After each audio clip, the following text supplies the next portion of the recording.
Amis téléspectateurs, bonjour et bienvenue sur JSM TV.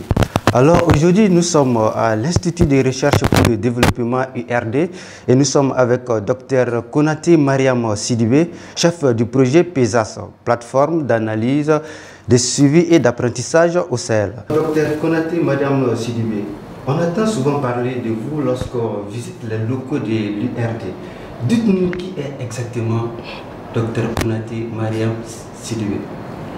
Voilà, je suis enseignante-chercheur rattachée à l'Université des sciences juridiques et politiques de Bamako. Je suis docteur en sciences politiques. Mes centres d'intérêt portent essentiellement sur les conflits, la sécurité, la migration et le genre.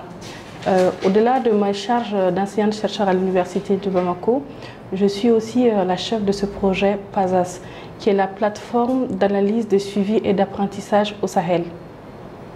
Alors, vous êtes aujourd'hui la chef du projet PASAS. C'est quoi exactement PASAS? En fait, PASAS, voilà, la plateforme d'analyse, de suivi et d'apprentissage au Sahel, est un outil de production de connaissances. Aussi, PASAS est un outil de capitalisation et de diffusion de la connaissance, visant à éclairer les décisions stratégiques et opérationnelles à la fois des acteurs de développement locaux et internationaux sur les enjeux liés au Sahel et aussi autour du bassin du lac Tchad. PASAS a ces deux composantes. La composante numérique qui est la plateforme accessible avec tout un ensemble de productions sur le Sahel centralisées au niveau de cette plateforme et aussi toute une série d'études que nous menons, comme je l'ai dit au début de mes propos, visant à éclairer les décisions opérationnelles et stratégiques des acteurs de développement dans la zone du Sahel et aux alentours du bassin du lac Tchad. Nous intervenons spécifiquement dans des domaines tels que la gouvernance, le développement local, la gestion et la médiation des conflits, la sécurité de la population et la prise en compte des groupes marginalisés. Concrètement, quel est l'avantage de cette plateforme pour le Mali et pour les Maliens en général? Les avantages, déjà, c'est rendre la connaissance accessible à tout un ensemble de publics au Mali. La plateforme numérique est accessible à tout utilisateur sur Internet et elle capitalise tout un ensemble de production de connaissances sur le Sahel, classées en fait par thématique de recherche et aussi selon les zones de couverture des études. Et c'est un outil de référentiel pour qui veut accéder à la connaissance sur les domaines que j'ai cités tout à l'heure pour en fait la vulgarisation de la connaissance, si on peut le dire ainsi. Parce qu'il y a énormément de productions sur le Sahel qui ne sont pas capitalisées sur un seul outil et qui ne sont souvent pas assez visibles, qui peuvent être intéressantes et à la fois que ce soit le domaine de la recherche pour les chercheurs, les étudiants, les acteurs de la société civile ou tout type de personnes qui nécessitent d'avoir accès en fait à ces études sur le Sahel. Au-delà de ça, PASAS aussi est au cœur de plusieurs études liées spécifiquement au cas du Mali. Nous avons des études contextuelles sur les questions halieutiques et comment cela s'organise en contexte de crise. Nous avons d'autres études contextuelles qui concernent le Mali, mais aussi d'autres études qui vont au-delà du Mali, qui concernent la plupart du temps les pays du G5 plus le Sénégal. Donc en termes de production de connaissances, PASAS se classe à un niveau assez important et le site est assez ergonomique et facile d'accès et d'utilisation pour tout type d'utilisateur, même avec une connexion Internet assez faible.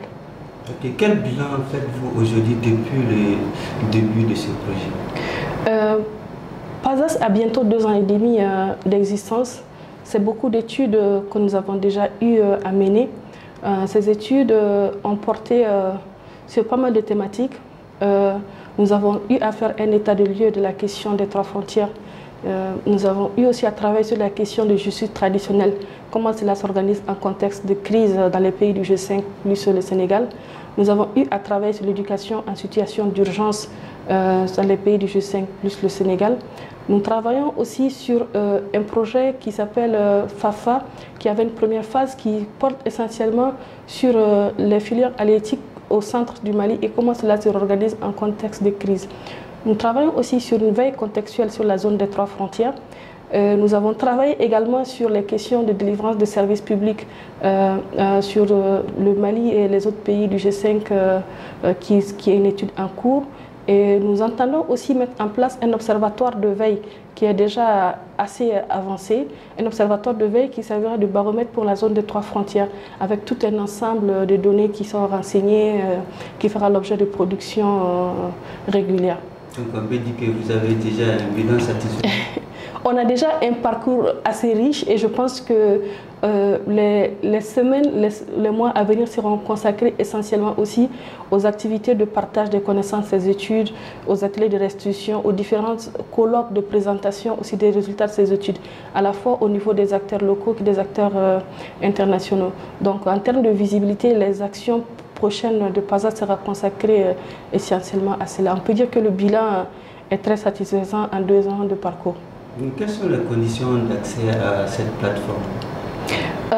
Les conditions d'accès, il n'y a pas de conditions véritablement. La plateforme est ouverte, pasas-du6minca.fr. Je pourrais vous donner après l'accès au site que vous pourrez afficher en bas de l'écran pour les téléspectateurs. Aujourd'hui, on voit que des voix s'élèvent de plus en plus contre certaines activités de la France en Afrique et particulièrement au Mali. Quelle analyse faites les chercheurs sur cette situation? Ça, c'est une question qui va au-delà, à mon avis, de PASAS. Peut-être que vous devrez me demander de répondre ou de tenter de répondre en tant qu'enseignante-chercheur. Si cela est clair, je pense que je peux tenter de me prononcer parce que c'est une question qui n'est pas spécifiquement liée à PASAS, mais qui est un peu liée à l'actualité en fait. Nous sommes dans une situation où on a plusieurs types de contestations. Nous avons des contestations qui sont là, généralement des mouvements issus de la rue, sachant que ça c'est quelque chose d'assez courant dans nos États et qui ont des formes de revendication. Après, je ne me prononcerai pas spécifiquement sur la présence ou pas de la France dans nos pays, et la France ou autres partenaires qui sont là sur demande de l'État du Mali et une fois de plus qui peuvent se retirer si ce même État demande souverainement à leur retrait. Donc pour moi la question de présence ou pas, ça ne se pose pas. Pour ce qui est en fait de discuter de cette question, quelle peut être la place de la recherche, c'est de mettre finalement la recherche au cœur de toutes les stratégies de communication. Les réseaux sociaux ont l'avantage de libérer la parole, mais aussi ça a l'autre effet négatif de faire véhiculer tout un ensemble d'informations qui sont loin d'être fondées. La recherche doit être là pour éclairer la population, pour éclairer les décideurs, sachant que nombre de Maliens ont accès à ces réseaux sociaux, sont en soif d'informations, sont en attente d'informations. Et cette recherche doit être au cœur maintenant, au service de cette population, afin de les apporter les informations qui sont les plus construites, les informations les plus justes, les informations scientifiques, sans pour autant avoir de parti pris. La neutralité aussi est quelque chose de fondamental en matière de recherche. Alors, Voilà. Dr Konaté, Madame Sidibé, nous arrivons à la fin de cet entretien, mais toujours par rapport à cette relation France-Mali, que faut-il faire pour consolider cette relation qui se déchire, comme si on peut le dire, de jour en jour? Ben, là, une fois de plus, non pas en tant que chef de projet PASAS, mais en tant qu'enseignant-chercheur, je reviendrai sur la question de mettre la recherche au cœur de tous ces dispositifs. C'est la recherche qui peut aider à orienter les actions stratégiques. C'est la recherche qui peut permettre à comprendre les besoins et les attentes de la population. Il faudra nécessairement que les besoins et les attentes de la population soient connus pour mieux cibler l'aide au développement, qui soit en adéquation à la fois avec les réalités socio-anthropologiques de cette population, mais aussi les besoins réels tels que posés par ces populations. Une fois de plus, ça passe par des campagnes d'information assez construites par les chercheurs visant à éclairer, non pas seulement dans le sens non pas seulement les décideurs, mais aussi toute la population. Docteur Konaté Mariam Sidibé, nous vous remercions d'avoir répondu à nos questions, aux différentes questions. C'est moi qui vous remercie.